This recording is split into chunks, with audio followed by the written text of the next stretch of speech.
Hello, hello, all. Thank you for joining us again on the Almost Brothers podcast. Hey, will you do us a favor? If this podcast has meant something to you and encouraged you, will you consider becoming a monthly supporter? You could do $3, $5, $8, or $10 a month. What this does is this helps financially support the podcast so that we can continue to put out content and help better serve you. So if you would, down in the show notes, you can click the link, support, and become a monthly member. We love you. New episode coming your way. On today's episode of the Almost Brothers podcast, we have another couple of youth with us. So we're excited to talk to them about Jesus, what they've done in their life, and just how excited they are to get back to school.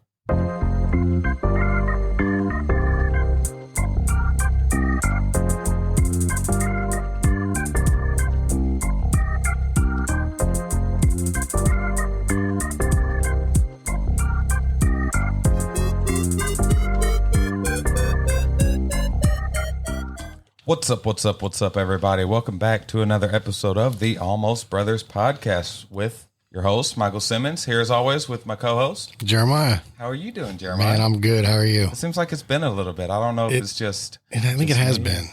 It's been about a week. Yeah, it just feels a little weird, you know? Usually we try to knock these recordings out pretty quick, but then there's a little bit of a gap, man. Yep. How's everything been going? Man, it's good. I've been golfing a lot. Oh.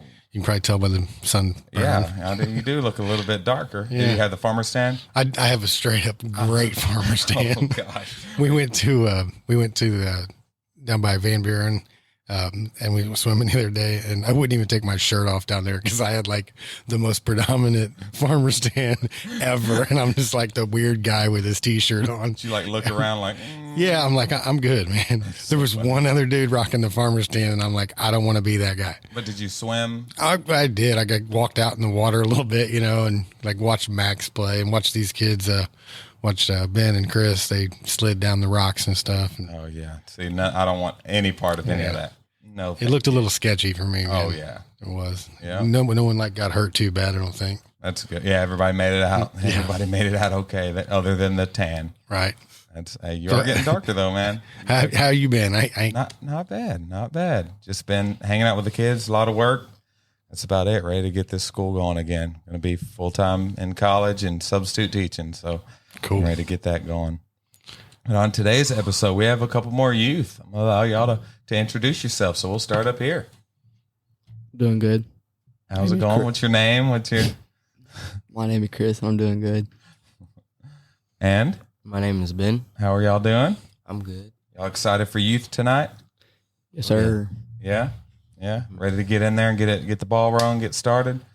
And I'm so pumped. I'm so excited to be able to do this and to have y'all a part of it. So we're happy to have y'all on the show today. So we're just going to start out and jump right in. Let's talk about this kind of same thing we talked about last time with some of the other youth. Talk about the day where you became serious with Jesus, when the day you say, you know what, I'm really gonna focus on you and accept you into my life. So we'll start up here. It was like when I first started going to Revive, because like my old church, I just used to go for like fun and games, but then I went to Revive and I actually felt it. Yeah. I'd say around the time I went to youth camp, I got saved seriously. Yeah, it's kind of like before that, you know, you just do it because it's whatever, you know, this is kind of what we talked about. You just do it because everybody else is doing it. And I know, Chris, for you, you know, when we went to Branson, you really started opening up. That was a eye-opening, cool experience for me to see you, because you're usually quiet, usually the one kind of in the back, quiet, you know, not a bad kid by any means, but just quiet. So it was really cool when, you know, it was the second or third day when we were there and you started opening up. It was awesome. It was awesome to get to experience that and to listen to you. Was that hard for you to do? Is kind of open up? It was hard, but not hard. But yeah. Do you feel like you have a wall kind of put up? Yeah, it's like a wall that I can break through, but then there's another wall. Yeah. Yeah. So what do you think it takes to get through that wall? I know I've youth pastored a lot of kids where they kind of have that wall up because of maybe their family home or something that's happened to them in the past? Like, I'm scared, like, because I'm shy kind of. Like, I'm scared to open up in a whole bunch of people. But, like, if it's people I get comfortable around, it's easy. Oh, yeah. Yeah, and it was awesome to hear you open up and start talking. And that moved me, man. You know, when like we said, we were going to just cut it off because we got back so late to the hotel. So it was cool for the boys to say, no, we want to do devotional tonight. So it was awesome. Yeah, y'all try to make us quit devotional that night. Man, we were tired. We got back at like 11, but it was awesome. We're like, oh, they really want to do it. So it was good, man. It was an awesome trip. Jeremiah, you wanna hit Ben with some the stepdad questions? With some questions. Well, I mean, I guess let's just talk about how the move to Malden and then a move to Dexter. I mean, the last year we've moved twice, 3 times, whatever. I mean, it seems like a lot. How's that been for you, and have you adjusted, to school and everything? I mean, I'm fine with it now, but it was hard moving from the Lake of the Ozarks from Malden because I never knew anybody from here. But I adjusted to it pretty good. You seem to. I mean, I was there every step of the way with him, but and it is tough. I can't imagine. I didn't have to change schools my freshman year, but it seemed to me like you took it in stride and you had a good attitude about it. And now we're moved again, so now sophomore year is starting another school here in Dexter. Start on over. But so you ought to be good at it now, right? Yeah. But I think what was a little bit easier probably about the Malden to Dexter move is you still kind of knew people. You weren't too far away. Yeah. So that's a good thing. And then do you plan on playing basketball? Oh yeah. Oh, that's what's up. Mm-hmm. Heck yeah. Have you talked to any of the coaches or anything? A little bit. Just a little bit on and off. I know have they started practice with all the I don't think so. Craziness going on? I know Malden just started practice maybe like a week or 2. So that's cool. Chris, what about you? You made the move from Campbell, right? I've moved. I was in Malden's from 6th grade. I moved back the first day because I didn't like Campbell. The hallways were too small in 6th grade. Like, they were so little. Yeah. And then I moved here. I was here. And in the middle of 7th, I went to Campbell and I moved back. Yeah. That's what's up. down there with all them good peaches. Man, everywhere you look. Yeah. So my next question, kind of asked y'all leading into it, and y'all didn't give me anything. So I know y'all have. Chris, I'll start with you.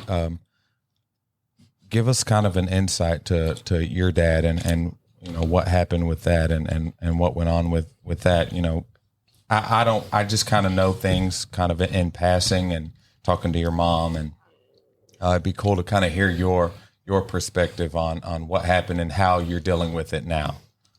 I was at my aunt's in Campbell, and I don't really know what happened. All I know is like mom and dad got in an argument, and that where I know from that happened. And then I ended up getting a call from my grandma to my cousin saying there was a family emergency, and so my grandma thought, my aunt thought, my cousin thought it was something to do with my grandma, and then I don't know what to call him because they got divorced now. But he was married to my aunt, and he came and picked me up, took me to my uncles. Everybody was me, my two brothers, my mom, grandma and grandpa, my uncle and aunt was all in the room. And then we all sat down and they talked to us. And like, it was hard for a couple of months or two, like a lot. And then me seeing my mom cry in the bedroom at night, it just hit me. Yeah. And then like now, like it comes to me every once in a while, but I can handle it. Yeah. So what did happen? What exactly? He shot himself. Yeah. So my question with that, I can't imagine going through that. So my question is, now I think is where it affects you even more than when it happened. Do you see that you know, that age, that 15, 16, 17 years old is when you really need that father figure in your life. So I feel like, because I don't remember, probably 10 or 11 when it happened, it was in 2017, but I think I was 11. And, like, it's hard growing up trying to grow up without a father figure in your life. Yeah. Yeah. And I know that's been an honor being able to have you in the youth group and being able to try. Nobody can ever fill those shoes like that, but the opportunity to be somebody that you look up to is a huge honor. And I'm glad I've been able to be a part of that, and the rest of our leaders that we have in our youth, you know, being able to be a part of that, just kind of somebody that you can look up to like a man, because it's such a different dynamic when it's, you know, a teenage boy to a man as opposed to his mom. Like me and my mom have such a good relationship. I love you, Mama. But it really is. It's so different than the relationship I have with my dad, even though, you know, he was in the military and he wasn't around a lot. It's such a different dynamic that we have compared to me and my mom and me and my dad, you know? So, I just want you to know that I'm here for you and I want to be that. And the same for Jeremiah. Right, you know? right, absolutely, man. And my best friend growing up had the same thing happen to him, probably around 12 or 13 years old. His dad, same deal. And so what happened was people like my father and then other guys, basketball coaches, whatever, really took him under his wing and try, no one's going to replace your dad. You know what I mean? But there's going to be, like you just said, there's going to be other men that come and, be there for you and let you lean on and talk to, open up about whatever you need to. They're going to try to help fill that void. But like I said, no one's going to be able to fill that void, but there's people that are willing to try, at least do their part, whatever they can. Yeah. And do you find, it opened my eyes this trip, we took to Branson. Do you find you and your mom have gotten closer? Yeah. Through all this? I know that was one thing that really, you don't see that a lot in teenage boys. Just hey, I'm going to go say goodnight to my mom. I'm going to, every night, every single night. So it was cool to see. And that's what I from the outside looking in seen is that, oh man, these two have grown close, when it first happened, I grew away from her. Yeah. I just wanted to go to get my mind off of things. But then as soon it came close, I was like, my mom needs me. I gotta be here for her. So I started coming in. I'm one night. I don't know what she was out, and I didn't know where she was at. So I went walking. It was at 3 a.m. I went to Casey to call her. Yeah. But she didn't call. She didn't answer. And the cops came, and the cop knew my mom, and she got mad, came home, came to Casey's, picked me and 2 of my friends up. And we went back to the house, and I think that was a big change in her life. Yeah, just seeing that you care and seeing that you were worried about her, and And another step is when my cousin, he got the DFS called on him, and then that helped. That was a change in her life too, because we took his daughter as our foster kid. Yeah. Oh yeah, that's awesome. Seeing something positive come out of it, such a tragedy, and seeing something like that y'all two can come together and become closer, and that is awesome. At least there's something good that come out of it. So we're gonna pass it over here to Ben. Kind of give us a rundown, because I know this is gonna be a question section for both of y'all. Because I know I've kind of talked to Jeremiah about how it feels trying to fill that gap in between being the stepfather and, you want to be the friend, but you want to be the authority figure, but you don't know where to step, and you duck when you should dive, and how tell us how juggling that has been for you. Well, for me, it's been a lot of trial and error, because this is something that's totally out of, I've never done anything like that. And, it was just a lot of, well, that don't work. Let's not do that. And I think where we're at now, it took a while. First 6 months were kind of rough, but where we are now, I think as a family, we're in a really good place. Ben may argue with me on it, but I think things are a lot better right now. How's it been for you? I know how it is from my side looking at it, but yeah. I'm sure you probably view it a little differently. Yeah, the first 6 months were hard, but it got better. Yeah, I like where it's at now. You feel like you kind of, we talk about those walls that we put up. You think you had a wall put up, you're not my dad. I'm not, Oh, yeah. what do you think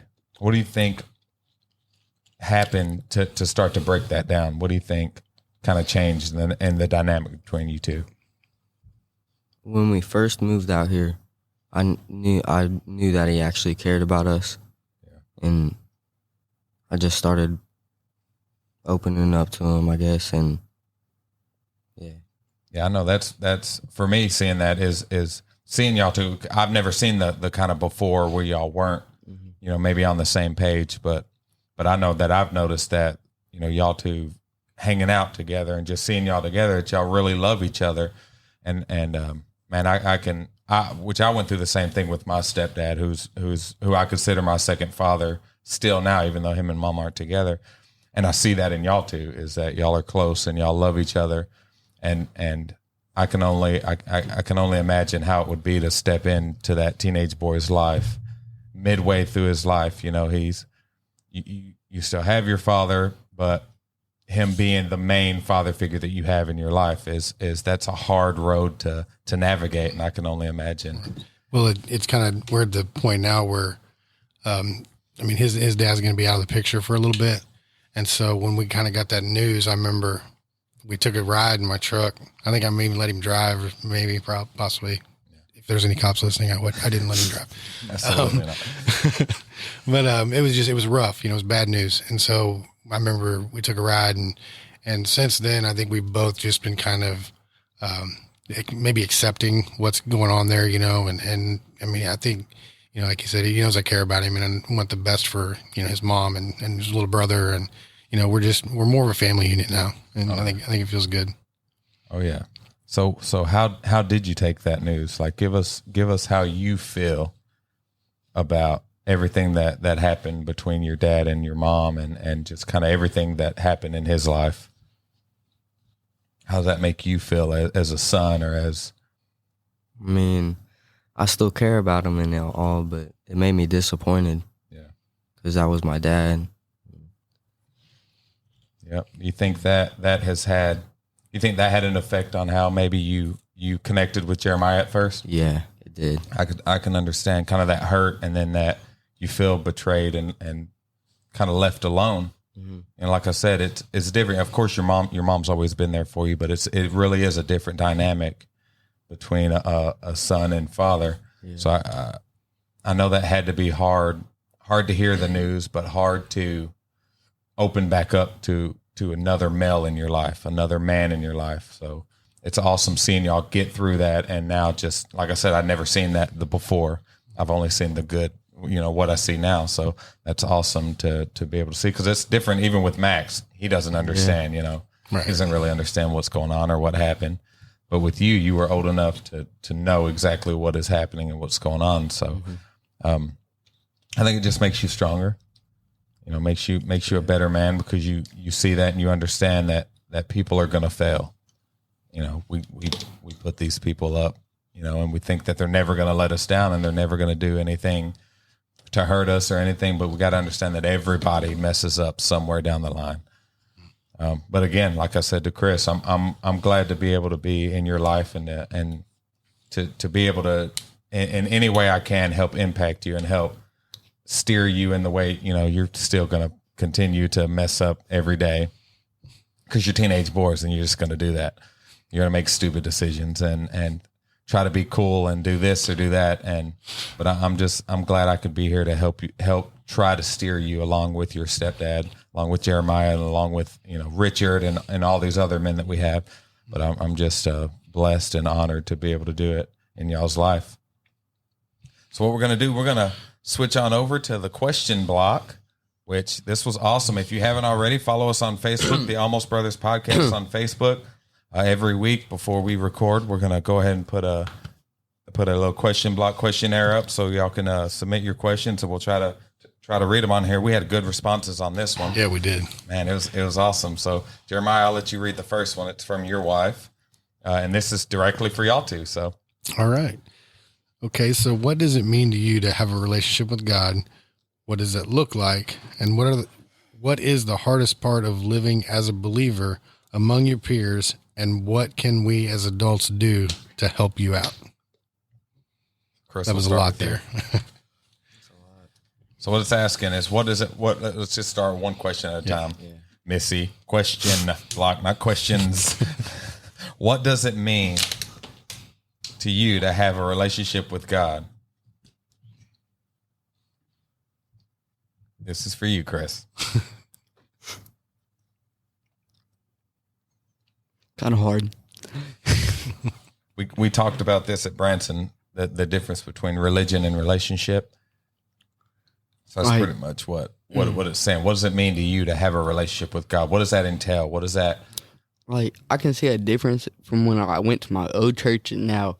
Like, old church, I went there just for, like, because we had a basketball court, like, next door where the youth groups were. Because when I went to that church, I was doing the little kids. Yeah. And I went over there just, like, to play basketball and, like, have fun with friends.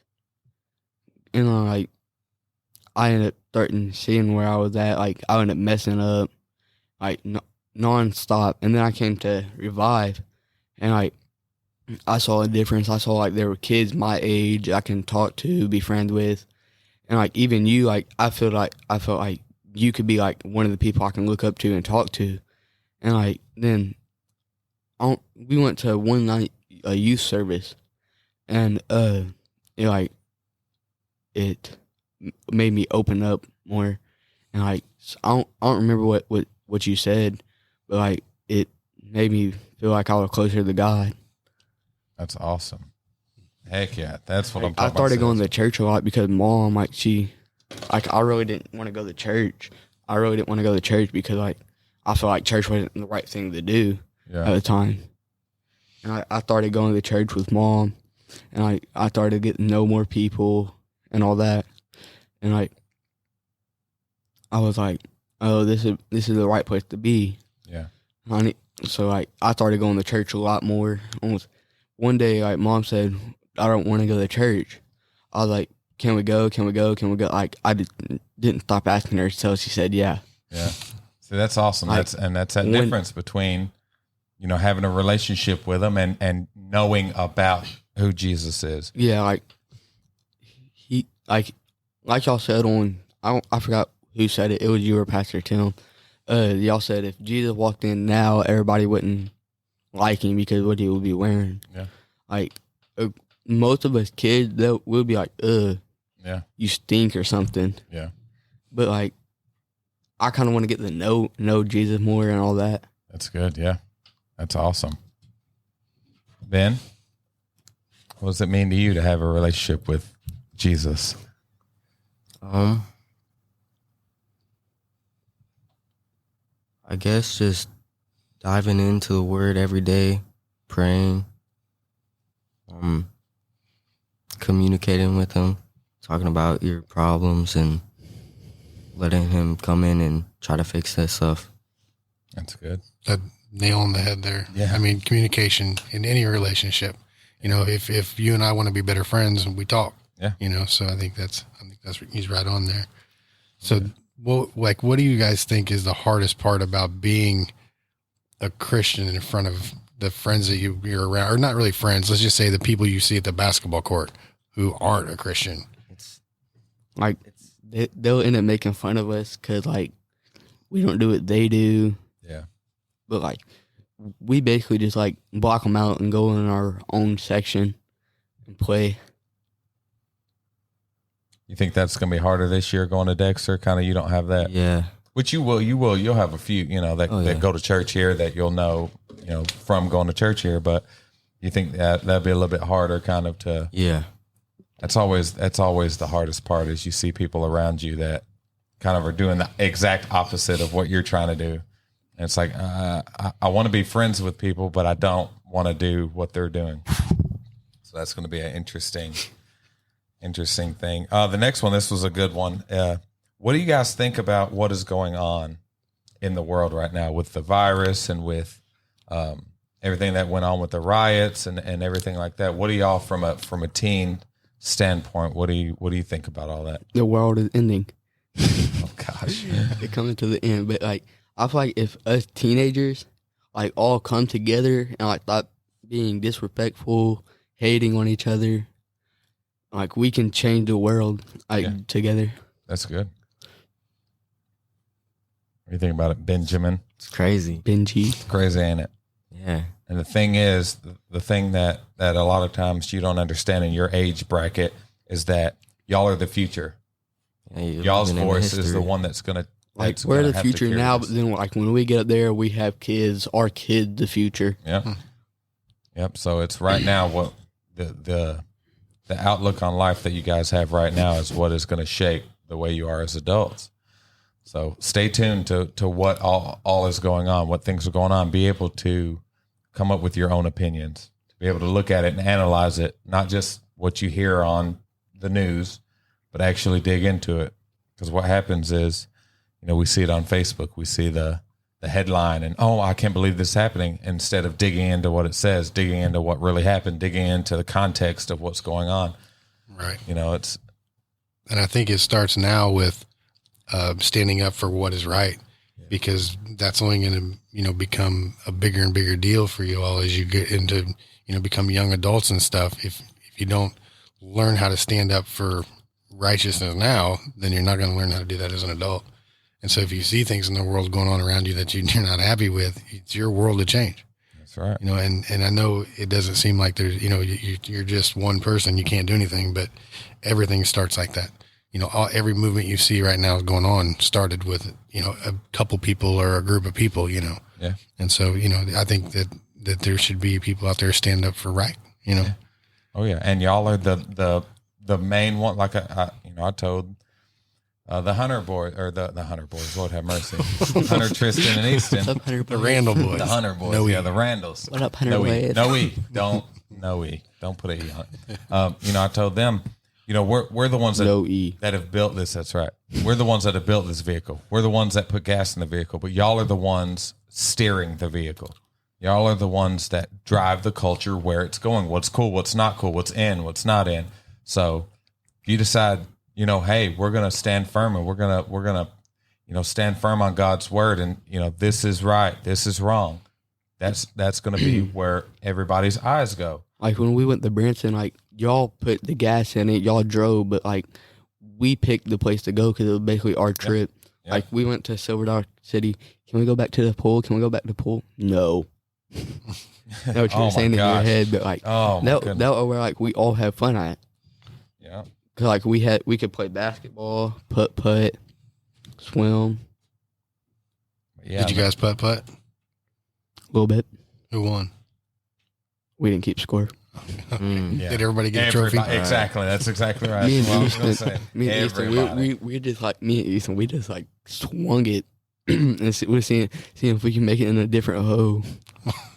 Me and Easton played and I beat him by one. Nice.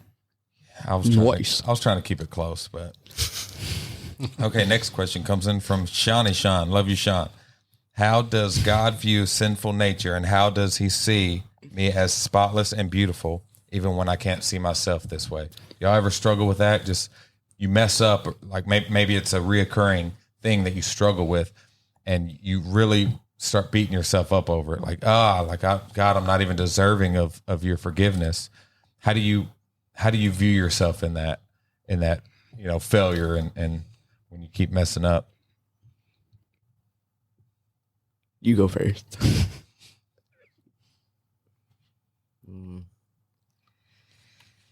It's a hard one.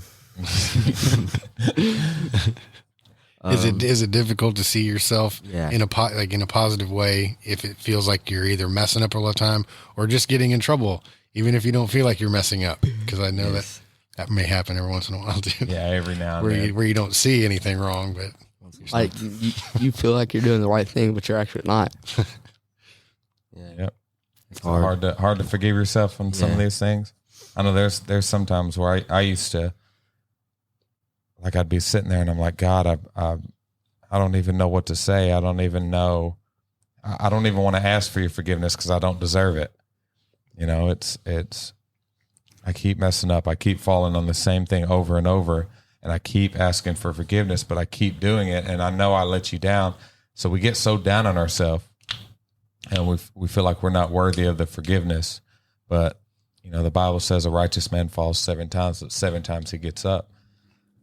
So don't ever get so down on yourself that you feel like you're not worthy of his forgiveness, because if that were the case, then why did he die? Like why did he die for us? Exactly. If we're gonna do something wrong, and he didn't want to forgive us, why did he die for us? Yeah. His love is endless. His forgiveness is endless. It's, Bible says that he'll throw our sin as far as the east is from the west. And we don't think about that. We say, God, I know I messed up last year. Please forgive me. He's like, I forgot about that. You've already got your forgiveness for that. Let's move forward. Right. So you have to just keep moving forward and don't look at yourself like that. And something about that question, there's a lot of people, they look at the past, they're stuck in the past. I used to be stuck in the past, I could not get over it. But then I started looking at God. He got me out of the past, and he got me into the future. Yeah. Come on, preach that. God's always about moving forward. That's good. Heck yeah. All right. We got another one in from Cam. It says, do you feel worthy enough to lead others to Christ? Yeah. Yeah.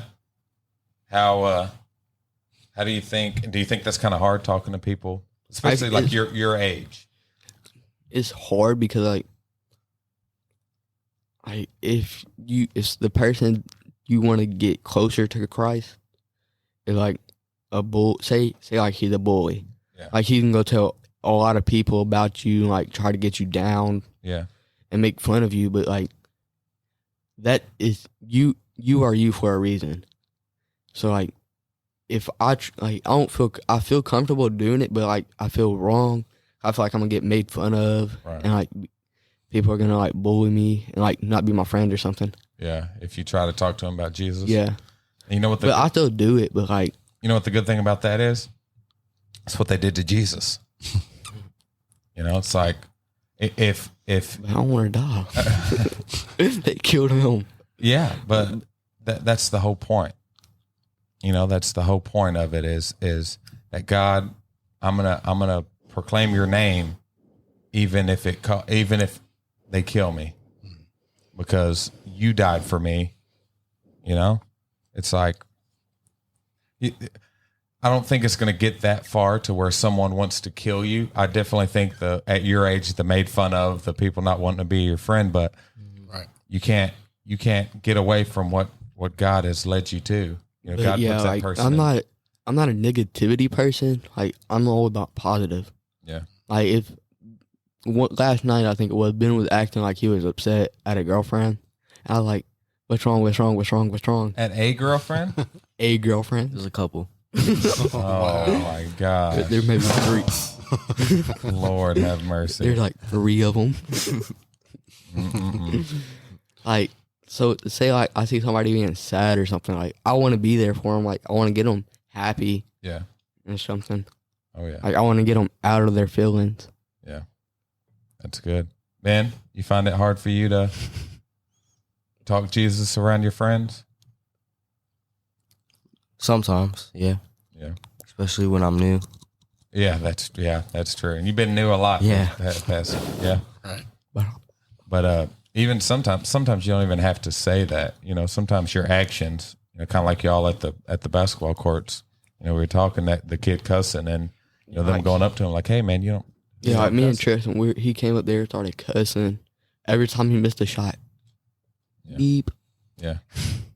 And so that right there is shining the light of Jesus. We said, don't cuss, it's not right for you. He was trying to fit in with the big kids. Yeah. Cause he hear other people doing it and all that. Me and Tristan don't do it. It's not good for you. It's a bad thing to do, but you might think you're cool about it, but you're actually not. Yep. Oh yeah. When you were saying that, sometimes there may be a fear of being made fun of. Well, Jesus tells us that we're going to receive persecution. And if you're persecuted in his name, then there's a great reward in that. Yeah. There's no greater thing. Jesus said that himself, that you're going to be persecuted. So I would even challenge adults. If you're living a life and you're not receiving any persecution and you're just cool with everybody and the world doesn't hate you, then what are you really doing? Yep.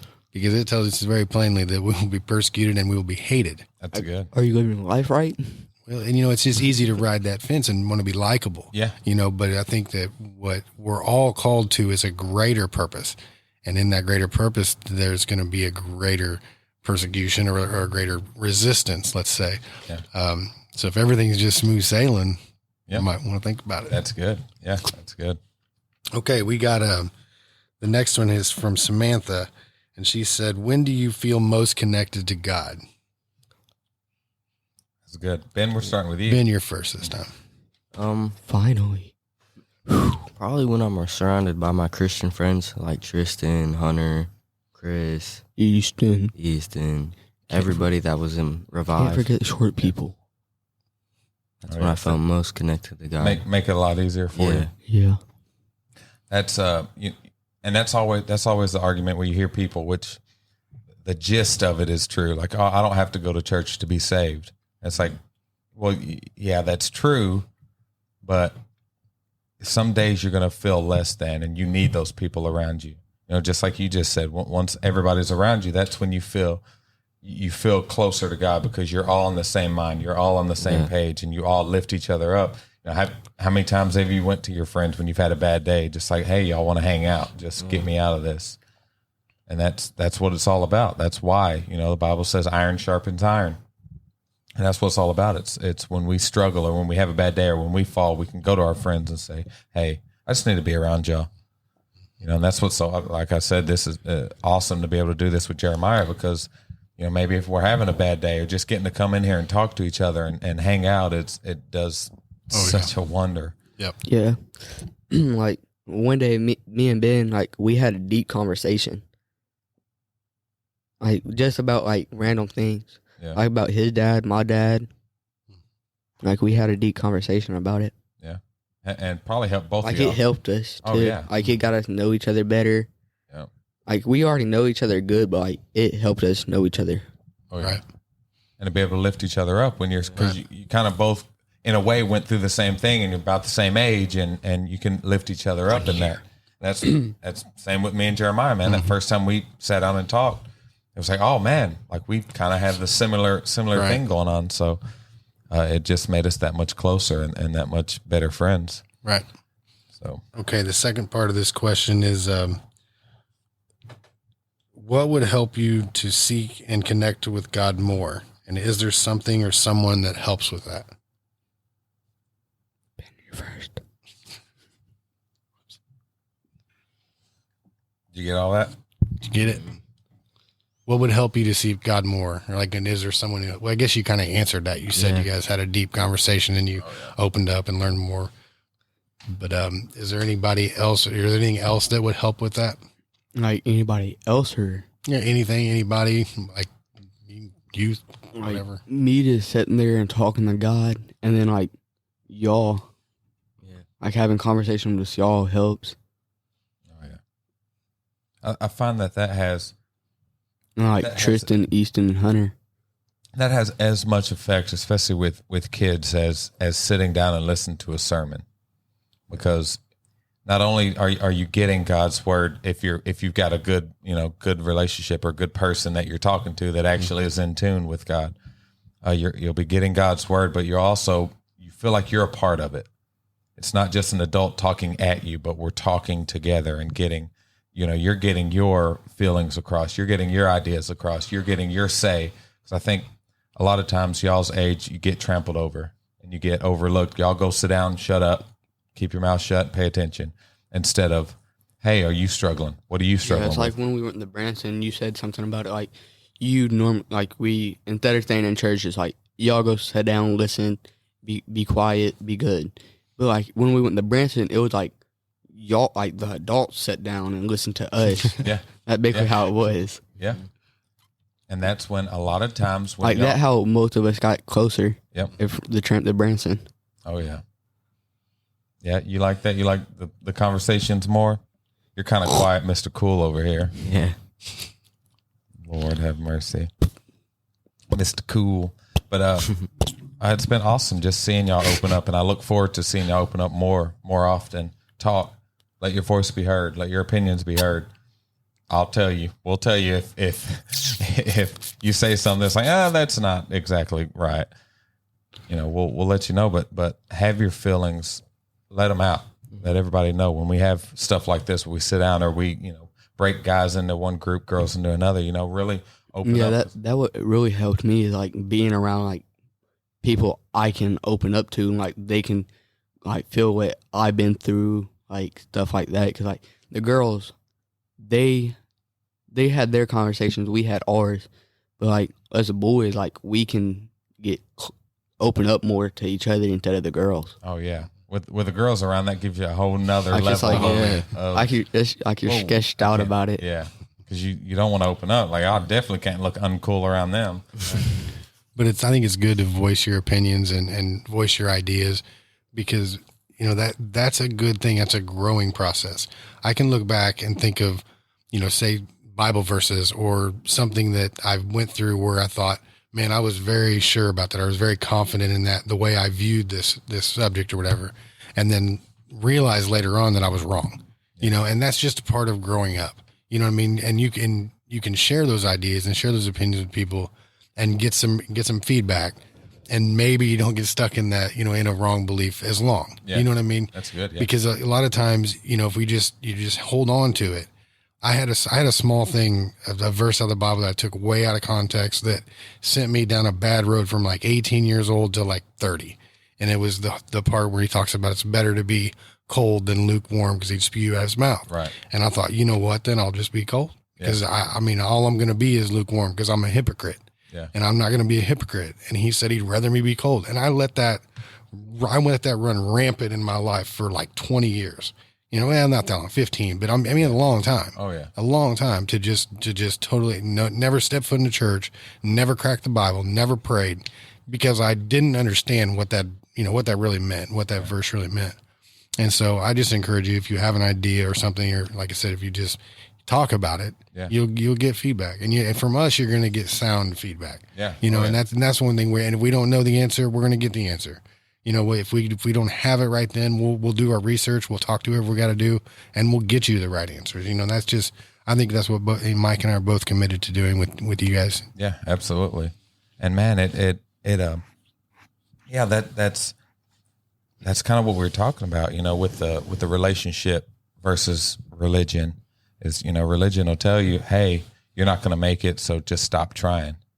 You know, and a relationship says none of us can make it. Right. That's the point, that's why he died for us. That's why we have to ask forgiveness. That's why the Bible says, you know, I die to myself daily, is because we're not worthy of it, but he made us worthy. Through him, we are worthy. Right. So if anybody out there, you feel like, oh, I'm just never going to live up to this, like I'm not even going to try. No, that is the farthest from what you should do. Or if you feel, I know I've had a lot of people that, well, I want to come to church, but I want to get myself together first. It's like, no, that is what you know, the church for so long has taught us, and it's so opposite of what Jesus said. Yep. Like that what church is for, to like get yourself together. Like you don't go to a hospital, you don't get yourself better, then go to the hospital and be like, hey, I was sick. Right. No, you go to the hospital to get better. You know, that's what it is, what the church body is supposed to be. It's supposed to be a place where people can come in and get better. It's not going to happen overnight. It's not just going to fall off of you instantly. You know, some people it might, but for most of us, it's going to take a process. It's going to be a daily thing of saying, you know what, God, I want to live righteous. I failed yesterday. Let me do better today. You know, so stop believing that, oh, I've got to get myself together before I go to church because then I'm a hypocrite. No, we all fall short. Right. You know, we're all going to mess up. We're all going to continuously fall. None of us just have it all together where we know God's voice when he says move and we move. And and you know, when he says you need to cut that off, we cut that off. No, none of us have that together. I don't care who you are. I don't care how many plaques you have on your wall. You still need God's grace daily. That's right. Yeah, like that with Jeremiah, like he couldn't cut drinking right then. Like he had to take steps and steps. Yeah, I battled it for a long time. Yeah. I really did. I'd have, you know, weeks and months sometimes of success with it. And then, you know, I struggled with it. Yeah. It was a real struggle. But by the power of God, that's right, his grace. Oh, man. I'm free of that. And it's for good. Man, his grace Sorry is to just... throw you out like that. No, it's all right, man. I really don't mind talking about it at all. Yeah. You know, because that was kind of my thorn in my side. I could clean up any other area pretty quickly. And that was one thing that I struggled with for a long time, because I knew it was wrong, but I didn't, it's legal, whatever. Yeah. But it's something that I really struggled with. But I'm much better with that. Man, out on the other side. Much better with that. It's a beautiful thing about His grace, man. It's overwhelming, and it's never ending. And it really does bring you to tears. It just breaks my heart to think about His love that He has for us, and how we're just these broken people that just keep messing up. And I just can't fathom with my brain just how loving and how big and amazing our God is, to be able to say, you know what? I know you failed me, but let's go. Let's get up again and again and again. And it's like, God, I'm just so unworthy of it. But that's the beauty of it. That's the beautiful thing. But any final thoughts? Oh, hey, kids. He's been dying. I think he's been dying to do that. He's been just waiting, just waiting for it. You got anything, Ben? Peace out. That's it. Have a good day. Thank y'all for being on. We'll have y'all on again. It's been awesome. I look forward to having y'all on Youth, and it's going to be a great time. Well, hey guys, thanks for joining us. This has been another episode of Almost Brothers. If you don't have a home church, come check us out here at the Lighthouse in Dexter. 8:30 outside Sunday morning service and 10 o'clock inside. We're like family around here. Love y'all. Love you so much.